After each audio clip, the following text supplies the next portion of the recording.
И я говорю, 2200. Почему твоя собака лает на дверь в подвал? Ты куда? Мы уезжаем.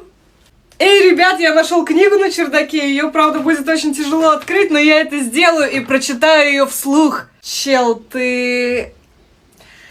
Как думаешь, зачем ее так сильно запечатали? Ну, чтобы никто ее больше не открывал. Ты ее положи, наверное, на место. Или я тебя ударю. Окей. Дорогая, в подвале нашего дома была эта коробка с камерой и кассетами. Давай их посмотрим? Да давай не будем. Какие-то сектантские, сатанистские обряды. Это что, наша кухня? Это наша кухня. Кстати, вчера наш сын сказал, что к нему ночью приходит друг. Ты сейчас берешь документы и деньги, я беру сына, и мы уезжаем. Но завали ебасосину и делай, что я сказала. Хорошо.